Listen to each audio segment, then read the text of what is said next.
Hello दोस्तों, तो स्वागत है हमारे रियल एजुकेशन चैनल पर। आज हम लोग देखने वाले हैं हिस्ट्री। और हिस्ट्री का दूसरा चैप्टर, पहला चैप्टर सारे चीज़ हो गया है।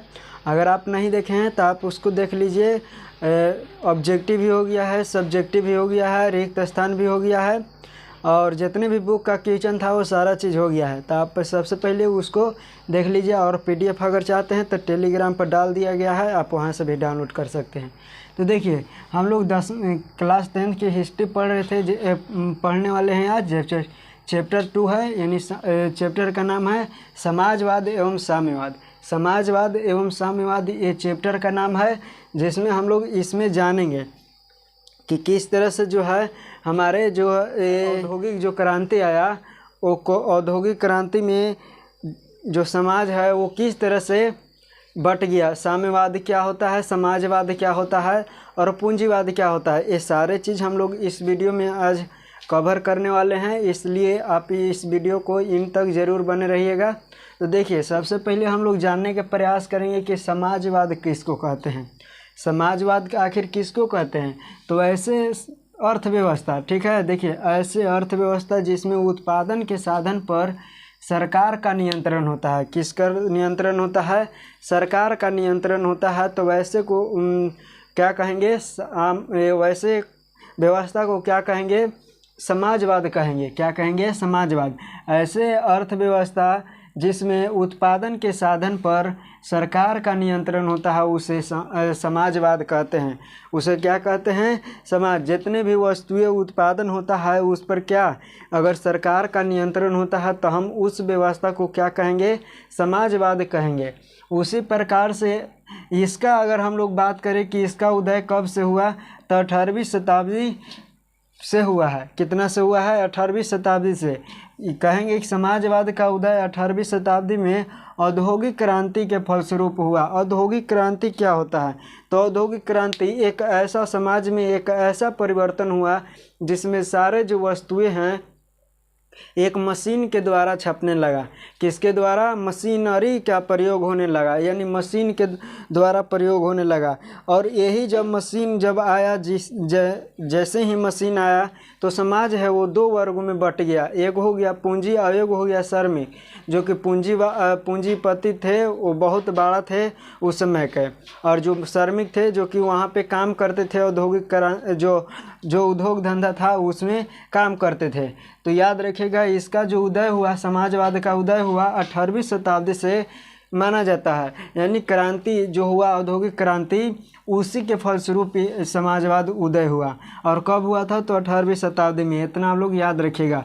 पूंजीवाद किसको कहते हैं? तो देखिए, एक ऐसी अर्थव्यवस्था जिसमें उत्पादन के साधन पर पूंजीपति का नियंत्रण होता है। किस पर नियंत्रण होता है? पूंजीपतियों का। जो बड़े बड़े फैक्ट्री, कंपनी और उद्योग धंधा को करते हैं, तो वैसे व्यक्ति जो होते हैं वो पूंजीपति कहलाते हैं, और उन्हीं का नियंत्रण होता है। तो ऐसे अर्थव्यवस्था जिसके उत्पादन के साधन पर पूंजीपति का अधिकार होता है, तो उसको हम लोग क्या कह देते हैं? पूंजीपति वर्ग। तो यही था समाज में, जो कि उस समय के समाज था, वो समाज पूंजीपति के अधीन था। उस समय के समाज पूंजीपति, यानी जो है पूंजीपति अधिक श्रमिकों पर शोषण करते थे, काम करवाते थे अधिक, और अपने उद्योगों में, अपने जो फैक्ट्रिकों में है काम करवाते थे अधिक, लेकिन पैसा इतना भी नहीं देते थे कि एक दिन का जो है उसका रोजी रोटी चल सके। तो ये है समाजवाद, पूंजीपति वर्ग। अब देखिए, साम्यवाद किसको कहते हैं? तो ऐसे अर्थव्यवस्था जिसमें समाज के सभी लोगों का समान रूप से अधिकार हो। यानी एक ऐसा अर्थव्यवस्था जिसमें चाहे पूंजीपति हो या श्रमिक हो, या कहे कि अमीर हो या गरीब हो, यानी सभी का अधिकार होता है, यानी समान अधिकार होता है। तो ऐसे व्यवस्था को हम लोग क्या कहेंगे? साम्यवाद कहेंगे। तो अब बताइए, इसमें से जो है वो साम्यवाद एक अच्छा माना जाता है, क्योंकि इसमें जो है वो सभी का अधिकार होता है। अब देखिए, ये अगला हम लोग जानेंगे कि औद्योगिक क्रांति के बाद आर्थिक दृष्टि से समाज दो वर्गों में क्या हो गया? विभाजित हो गया। आर्थिक दृष्टि से अगर हम बात करें, यानी आर्थिक मतलब पैसा, धन, दौलत, इसके दृष्टि से हम लोग बात करें तो ये पूंजीपति था, यानी औद्योगिक क्रांति आने के बाद जो समाज के वर्ग थे वो कितने वर्गों में बट गए, तो 2 वर्गों में बट गए। एगो तो ऐसे कि पूंजीपति वर्ग और एगो थे श्रमिक वर्ग। पूंजीपति वर्ग जिसके पास बहुत सारे धन दौलत यानी जो है फैक्ट्री था, यानी ये सारे चीज़ पाया जाता था, तो पूंजीपति वर्ग वो कहलाते थे। श्रमिक वर्ग जो कि वहाँ पे काम करते थे, फैक्ट्रिकों में काम करते थे, तो ये 2 चीज़ में वर्ग वहाँ पे क्या हो गया, उस समय बट गया था। कितने वर्ग में, 2 वर्ग में बट गया था। आर्थिक अगर दृष्टि से हम लोग बात करें तो यानी पूंजीपति वर्ग और एक हो गए थे श्रमिक वर्ग। औद्योगिक क्रांति के बाद, याद रखिएगा, औद्योगिक क्रांति बता रहे हैं। औद्योगिक क्रांति जब हाथ से, पहले क्या किसी वस्तु को हाथ से बनाया जाता था, तो हाथ से छोड़का कर अब क्या होने लगा, अगर हाथ को अगर छोड़ दिया जाए, आगे बुनकर थे वो अब फिर क्या करने लगे, औद्योगिक क्रांति आए, बड़े बड़े मशीनों का आविष्कार हुआ। तो उस बड़े बड़े मशीनों का आविष्कार हुआ, तो उस समय जो थे वो पूंजीपति वर्ग वो बड़ा लेवल पर थे और श्रमिक वर्ग बहुत नीचे स्तर पर थे। तो याद रखिएगा। अब देखिए पहला फिर से हम लोग इसको देख लेते हैं कि समाजवाद, ये तीनों के हम लोग देखें। पहला क्या देखें, तो पहला देखें समाजवाद, ठीक है। क्या देखें, समाजवाद देखिए, जिसमें जो है इसमें सरकार का नियंत्रण होता है। किसका नियंत्रण होता है, सरकार का नियंत्रण होता है। तो ऐसे अर्थव्यवस्था को यानी ऐसे व्यवस्था को हम लोग क्या कहेंगे, तो समाजवाद कहेंगे। एगो हम लोग देखें पूंजी क्या है, पूंजीवाद, ठीक है। क्या, पूंजीवाद जो था उसमें किसका अधिकार होता है, तो पूंजीपतियों को, किसका, पूंजीपतियों को अधिकार होता है। किसका अधिकार होता है, पूंजीपतियों को। और तीसरा देखें साम्यवाद। क्या देखें, साम्यवाद देखें, इस पर जो अधिकार होता है ये सभी का समान अधिकार होता है, समान अधिकार होता है, समान अधिकार, ठीक है। तो ये 3 को हम लोग देखें। फिर से हम लोग देख लेते हैं कि जो है ऐसे अर्थव्यवस्था जिसमें उत्पादन के साधन पर सरकार का नियंत्रण होता है, तो उसे हम लोग समाजवाद कहते हैं। ये अभी जो है थोड़ा सा देख लीजिए, फिर उसके बाद हम लोग चलेंगे पूरा अंदर से गहराई से देखेंगे। ये भी कभी कभी पूछ देता है कि समाजवाद किसे कहते हैं, 2 नंबर में पूछ देगा, या पूंजीवाद किसे कहते हैं, या साम्यवाद किसको कहते हैं। तो ये जो चैप्टर के नाम था, ये सारे चीज़ जो है चैप्टर के रूप में था, यानी चैप्टर के नाम पर ही आधारित था, तो इसलिए हम लोग सबसे पहले इसको कर दिए, ठीक है। अब हम लोग चलेंगे आगे और आगे देखेंगे। आगे हम लोग चलते हैं, तो चलिए आगे हम लोग को कहता है कि आधुनिक जब समाज का विभाजन जो हुआ वो 2 चरणों में हुआ। पहले तो वैसा समाज जो कार्ल मार्क्स के बाद थे, यानी बाद के थे, और दूसरा जो कार्ल मार्क्स के पहले थे। तो दोनों को क्या कहा जाता है, तो देखिए आधुनिक समाज का विभाजन 2 चरणों में किया जाता है। जो है आधुनिक जो है वो समाजवाद का जो विभाजन है वो 2 चरणों में किया जाता है। पहला जो है यूटोपियन, ठीक है, यूटोपियन समाजवाद। पहला है यूटोपियन समाजवाद और दूसरा है वैज्ञानिक समाजवाद। क्या है, यूटोपियन समाजवाद और दूसरा है वैज्ञानिक समाजवाद। तो यूटोपियन समाजवाद किसको कहते हैं, तो कार्ल मार्क्स से पूर्व के समाजवाद को यूटोपियन समाजवाद कहते थे। जो कार्ल मार्क्स जो है वो कार्ल मार्क्स जो है, तो उनके पूर्व के जो समाज है, उनके जो पूर्व के यानी पहले का जो समाज है उसी को हम लोग क्या कहेंगे, यूटोपियन समाजवाद कहेंगे। फिर से देखिए जो कार्ल मार्क्स का जन्म हुआ, ठीक है, बताएंगे कार्ल मार्क्स के बारे में, ये सब चीज़ बताएंगे, बस देखते रहिए वीडियो को। जो यूटोपियन समाजवाद हैं वो यूटोपियन समाजवाद कार्ल मार्क्स के जो पूर्व के जो समाज है या समाजवाद है, तो उसको कहेंगे यूटोपियन समाजवाद कहेंगे। क्या कहेंगे, यूटोपियन समाजवाद कहेंगे। उसी प्रकार से अगला है कि वैज्ञानिक समाजवाद। वैज्ञानिक समाजवाद किसको कहेंगे, तो कार्ल मार्क्स के बाद के समय को, ठीक है, बाद के समय को जो बाद का समाजवाद था, जो बाद का समाजवाद है उसी को हम लोग क्या कहेंगे, वैज्ञानिक समाजवाद कहेंगे।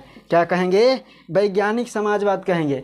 आप लोग ध्यान से देखिएगा, जो वैज्ञानिक समाजवाद किसको कहेंगे, तो कार्ल मार्क्स के बाद के, जो कार्ल मार्क्स के बाद का समाजवाद है तो उसको कहेंगे वैज्ञानिक समाजवाद कहेंगे। ये थोड़ा सा छोटा छोटा कि जो है पॉइंट है, आप लोग ध्यान में रखिएगा कि कार्ल मार्क्स के पूर्व का समय को क्या कहेंगे और कार्ल मार्क्स के बाद का समाज को क्या कहेंगे। उसके बाद है जो प्रमुख यूटोपियन समाजवादी थे, उस समय के जो यूटोपियन समाजवादी थे उनके जो प्रमुख नाम दिया गया है। पहला दिया गया है सेंट साइमन, दूसरा दिया गया है फैरियर, उसके बाद दिया गया है लुई ब्ला और तीसरा है रॉल्ट ओवेन। ठीक है, तो ये 4 गो थे उस समय के विचारक थे। इन सभी को विचारक अलग अलग था, इस सभी को विचार मतलब कि अलग अलग था। सेंट साइमन को कहना था, क्या कहना था कि जो है प्रत्येक को उसकी क्षमता के अनुसार तथा प्रत्येक को उसकी कार्य के अनुसार देना चाहिए। उसका जो है इनकम यानी इनकम जो है इनकम तो उसके जो है कार्य और क्षमता के अनुसार देना चाहिए। क्या देना चाहिए? कार्य और क्षमता के अनुसार देना चाहिए। उसी पर उसके बाद आए फैरियर का विचार कहना था कि यह आधुनिक औद्योगिकरण के क्या थे? विरोध है। या आधुनिक औद्योगिकरण को क्या थे? विरोध है, यानी आधुनिकीकरण यह नहीं करना चाहते थे, औद्योगिकरण नहीं करना चाहते थे। ये सेंट मतलब कि फैरियर थे। कौन? फैरियर थे। तभी समाज विकास होगा और समाज में जो है एक जो गरीबी है, इनका कहना था कि प्रत्येक को, ठीक है, प्रत्येक को उसकी क्षमता और कार्य के अनुसार दो। ठीक है, कार्य के अनुसार ठीक है। तो ये कहना था किनको अनुसार, किनको कहना था? तो सेंट साइमन को। आप लोग एक बार रीड कीजिएगा, ठीक है, बुक को रीड कीजिएगा तो आपको सबसे बेहतर है। ठीक है, आपको बुक है उसको रीड ज़रूर करना है। क्या करना है? रीड ज़रूर करना है, क्योंकि अगर आप रीड कीजिएगा तो अपने से जो सोच है वो सोच विकसित होगा। आप में से अगर किसी ने जो है वो एक भी विद्यार्थी ऐसे हैं जो कि किताब नहीं पढ़ते हैं, तो वो आज से का पहले भी हम बता चुके हैं कि आप लोग किताब को जब तक रीड नहीं कीजिएगा आपको पूरी तरह से समझ में नहीं आएगा। क्योंकि जो है अगर किताब में हम लोग केवल मेन पॉइंट बताते हैं और उसमें जो है वो पूरा उसके बारे में दिले रहता है, तो हम केवल वैसे टीचर जो लोग वैसे करते हैं जो कि कुछ वर्ड होता है जो कि बच्चों को नहीं समझ में आता है, तो उसके लिए टीचर उपलब्ध है। ठीक है, ना कि पूरा चीज़ के लिए वो टीचर जो हैं वो जिम्मेवार है। तो आपको खुद से है जो कि मेहनत करने पड़ेगा। आपको किताब को रीड ज़रूर करना है कि आपको जो है आधा घंटा चाहे जखनी भी समय मिले तो एक बार रीड ज़रूर कीजिएगा किताब को। अगर आप रीड कीजिएगा, जैसे हम क्विज कराते हैं तो क्विज कराते हैं इसमें से देकर ही बुके में से देते हैं, लेकिन आपको भारी इसलिए लगता है क्योंकि आप लोग रीड नहीं करते हैं। बुक को रीड कीजिएगा, आपको तुरंत मिलेगा आंसर, जो है वो तुरंत मिलेगा, इसलिए आपको रीड करना ज़रूरी है। तो देखिए इनका विचारक है कि प्रत्येक को यानी उसकी क्षमता के अनुसार और कार्य के अनुसार देना चाहिए। उसके बाद फैरियर थे, ये आधुनिक औद्योगिकरण के विरोध थे। क्या थे? आधुनिक जो थे, आधुनिक औद्योगिकरण, क्या? औद्योगिकरण के ये क्या थे? विरोध थे। क्या थे? विरोध। औद्योगिकरण के विरोध थे। कौन? तो फैरियर थे। ये आधुनिक औद्योगिकरण के क्या थे? विरोध थे। ये कहते थे कि लुई ब्ला कहते थे कि अगर आर्थिक स्थिति को पहले सुधारना है तो पहले राजनीतिक को सुधारना पड़ेगा। क्या चीज़ को सुधारना पड़ेगा? पहले राजनीतिक को सुधारना पड़ेगा, ये कहते थे। लुई ब्ला कहते थे कि हम लोग को सबसे पहले क्या चीज़ पर सुधार करना होगा? राजनीतिक पर सुधार करना होगा, तभी हम लोग जो है आर्थिक को सुधार कर सकते हैं। जितने भी जो गरीबी है या जो समाज में ऐसे हैं कि जो कि गरीब हैं, तो उनको तभी हम सुधार कर सकते हैं जब हमारा राजनीतिक बढ़िया रहेगा। यानी राजनीतिक जो है नियम कानून जो है वो बढ़िया रहेगा, तभी ये क्या करेंगे, ये जो है समाज को सुधार सकते हैं। उसके बाद जो रॉल्ट ओवेन आए, क्या आए? रॉल्ट ओवेन आए, तो ये भी एक विचारक थे और ये कहते थे फैक्ट्रियों के बारे में ये स्थापना करना चाहते थे। तो ये याद रखिएगा, ठीक है, ये सारे चीज़ आप लोग याद रखिएगा। इतना आप लोग याद रखिएगा तो जो है कि समझ में आपको पूरी जो है आएगा। क्या पूरी तरह से आपको समझ में आएगा। तो देखिए, सबसे पहले हम लोग बताएं, आधुनिक समाज का विभाजन 2 चरणों में किया गया।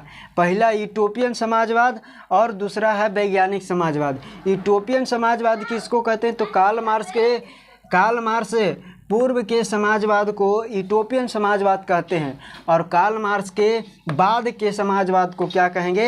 वैज्ञानिक समाजवाद कहते हैं। प्रमुख यूटोपियन समाजवाद थे, वो सेंट साइमन थे, फैरियल थे, लुई ब्ला थे और रॉल्ट ओवेन थे, और उनके प्रत्येक उनके जो है अलग अलग विचार था। आर्थिक सुधार करने के लिए अलग अलग विचार था। इसलिए आप किताब पढ़ लीजिएगा। अब आगे हम लोग पढ़ेंगे क्या चीज़? कार्ल मार्क्स के बारे में पढ़ेंगे। किसके बारे में पढ़ेंगे? कार्ल मार्क्स के बारे में पढ़ेंगे। तो हम लोग पढ़ेंगे अगले दिन। तो हम लोग यही पढ़िए, इस वीडियो को हम लोग क्या करते हैं, इन कर देते हैं, और मिलेंगे अगले वीडियो में कार्ल मार्क्स के साथ। ये हमारा पॉइंट है, और कार्ल मार्क्स के बारे में पूरा जीवनी आप लोग एक बार पढ़ लीजिएगा। उसके बाद हम पढ़ाएंगे तो आपको बेहतरीन ढंग से याद हो जाएगा, क्लास में याद रखिएगा। ठीक है, तो हम लोग मिलेंगे अगले वीडियो में। तब तक के लिए जय हिंद।